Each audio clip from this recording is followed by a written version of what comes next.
Fancy spending your retirement years soaking up the sun rather than shoveling snow? I don't blame you.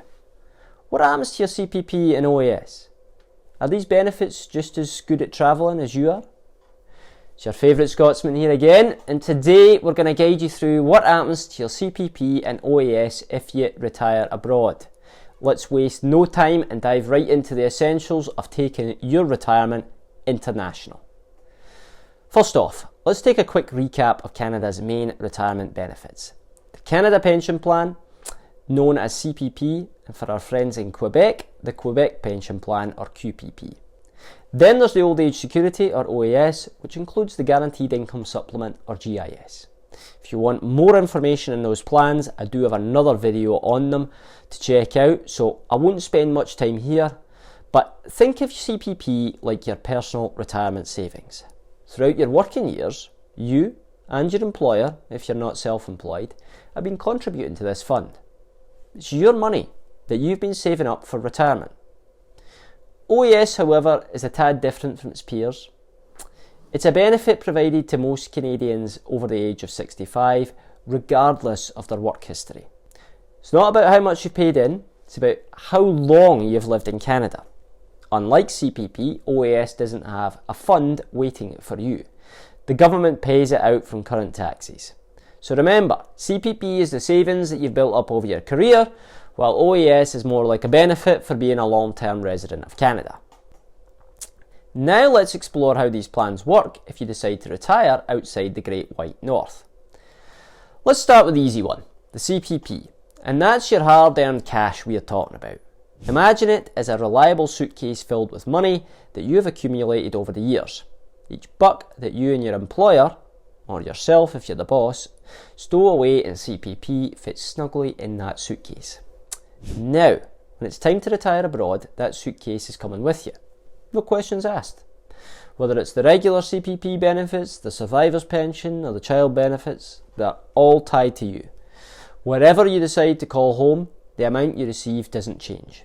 The paycheck that you pocket if you stayed in Canada, that's the exact amount you'll see, no matter if you're sipping coffee in Paris or dancing salsa in Buenos Aires. Location doesn't shrink your pension, however the tax game does change once you cross borders. But that's a universal rule for both CPP and OAS. We'll unpack the tax talk in a wee bit, so hang tight for that. Moving on to Old Age Security. A bit more of a head scratcher, but let's tackle it. I'm going to share something that not everyone knows about. Imagine OAS like a VIP club with a years in Canada cover charge. If you're eyeing retirement under the sun, you'll need to have clocked in at least 20 years in Canada since your 18th birthday to gain access to those OAS benefits. Think of it this way.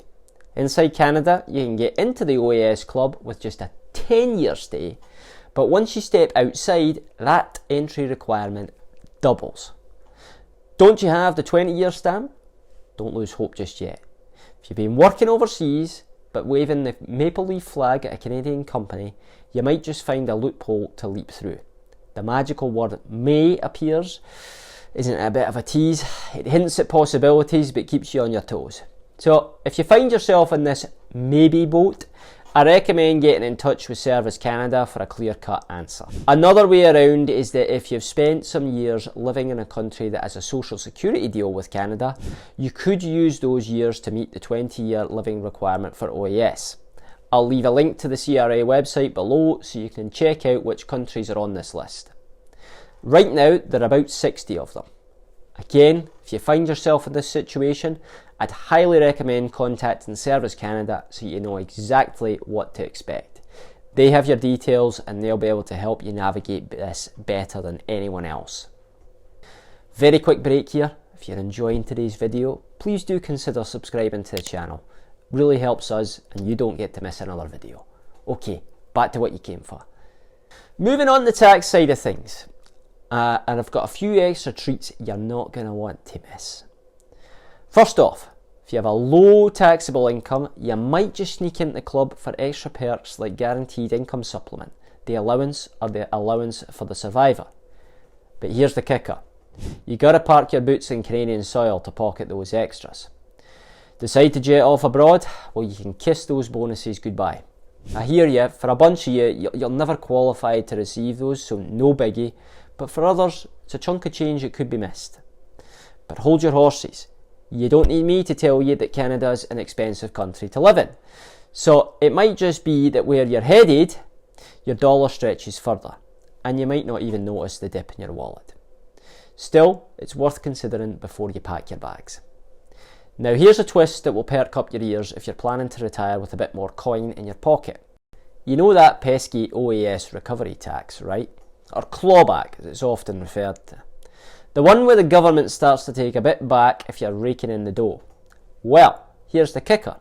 If you're living the expat life in one of those countries with a tax treaty with Canada, you could be laughing. You could potentially earn a substantial income of more than $86,912 per year without any reduction in your OAS benefits. Just imagine, at 65, basking in the sun somewhere exotic, pockets lined, and without the taxman trimming down your OAS. Now, I'm not saying to pack your bags just yet, there's obviously a fair bit to chew on over beyond this. But it's an intriguing thought though, isn't it?